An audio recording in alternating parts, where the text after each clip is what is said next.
బండ్లమూడి గ్రామంలో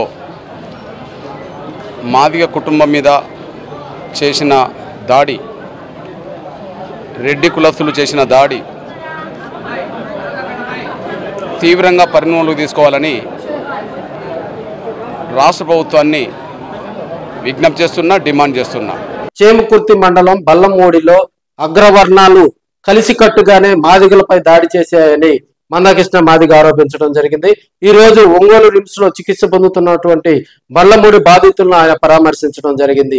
పార్టీలకు అతీతంగా రెడ్లు మాదిగలను కాపు కాచి పక్క ప్లాన్ తోటే ఒక మాదిగ కుటుంబాన్ని టార్గెట్ చేసి వారి మీద కేసు పెట్టారన్న అక్కసుతోటే వారిని కర్రలు తీసుకొని తలల పగల కొట్టేలాగా కూడా వారిని దాడి చేయడం జరిగిందని మందాకృష్ణ మాదిగ ఆరోపించడం జరిగింది. ఆ బాధితులను కూడా ఆయన పరామర్శించి అగ్రవర్ణాలు ఇలాంటి చర్యలు మళ్ళీ పునరావృతం కాకుండా పోలీసులు గట్టి చర్యలు తీసుకోవాలని, బాధింపబడిన కుటుంబానికి అండగా నిలవాలని, నిందితులను కఠినంగా శిక్షించాలని ఆయన ఆరోపించడం జరిగింది. మందాకృష్ణ మాదిగ ఒంగోలు రావడంతో మాదిగల్లో కొత్త ఉత్సాహం వచ్చిందని కూడా మనం తెలియజేసుకోవచ్చు. దాడికి గురైన మాదిగ కుటుంబానికి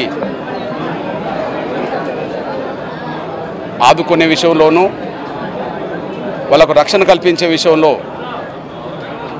రాష్ట్ర ప్రభుత్వం ముందుకు రావాలని కోరుతున్నా. దాడి చేసింది పార్టీలకు అతీతంగా రెడ్డి కులస్తులు, దాడికి గురైంది ఒక మాదిగ కుటుంబం. అవసరం అనుకుంటే మరో కారం చెడు చేస్తామన్నట్టుగా అప్పుడే మాట్లాడడం జరిగింది. దాంతోపాటు మేము నష్టపరిహారం కట్టించేది లేదు, మీ దిక్కున్న కాడ చెప్పుకోమని చెప్పి వాళ్ళు అనడం కూడా జరిగింది. ఇక మాకు దిక్కెవరు అన్నప్పుడు చట్టం మాత్రమే, పోలీస్ యంత్రాంగం మాత్రమే. కాబట్టి ఏ కుటుంబం అయితే బాధిత కుటుంబం ఉన్నదో ఆ కుటుంబం వరకే పోలీస్ స్టేషన్కి వెళ్ళడం జరిగింది. అక్కడ ఫిర్యాదు కూడా చేయడం జరిగింది. ఆ ఫిర్యాదుని అందుకున్న స్థానిక పోలీస్ సిఐ గారు ఒక కానిస్టేబుల్ను కూడా పంపి ఇది వాస్తవమా అని చెప్పి తెలుసుకోవడానికి ఎంక్వైరీ కోసం పంపడం జరిగింది. మా మీదనే ఫిర్యాదు చేసేటోళ్ళైనరా, మా మీదనే కేసులు పెట్టేటోళ్ళైనరా అని చెప్పి మూకుమ్మడి దాడి ఆ కుటుంబం మీద రెడ్డి కులస్తులు చేయడం జరిగింది. ఇక్కడ పార్టీలకు అతీతంగా రెడ్డి కులస్తులందరూ ఏకమై కర్రలతో తీవ్రమైన దాడి చేశారు. కేవలం కుటుంబం మాత్రమే దాడి గురైంది. ఇక్కడ మాదిగ కులస్తులు ఎవరు అక్కడికి వెళ్ళలేదు. ఏ కుటుంబం బాధిత కుటుంబమో ఆ బాధిత కుటుంబమే ముందు అడగడానికి వెళ్ళింది. వాళ్ళు మీ దిక్కున్న చోట చెప్పుకోమంటే స్టేషన్కి వెళ్ళడం జరిగింది.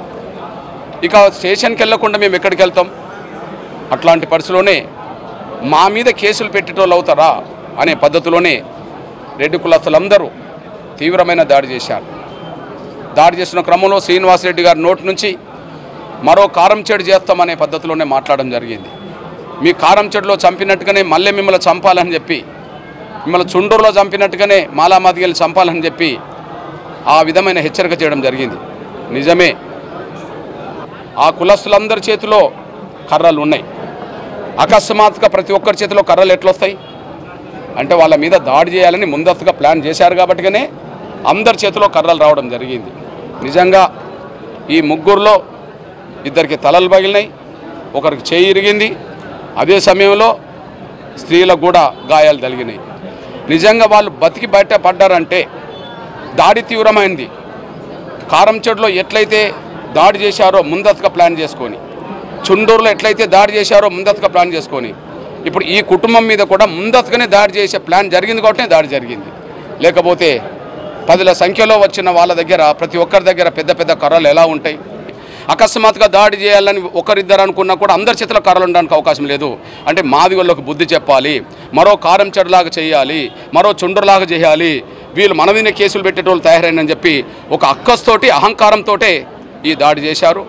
ఈ దాడి తీవ్రతను ఇంకా పోలీస్ యంత్రాంగం అర్థం చేసుకోలేకపోవడం బాధాకరం.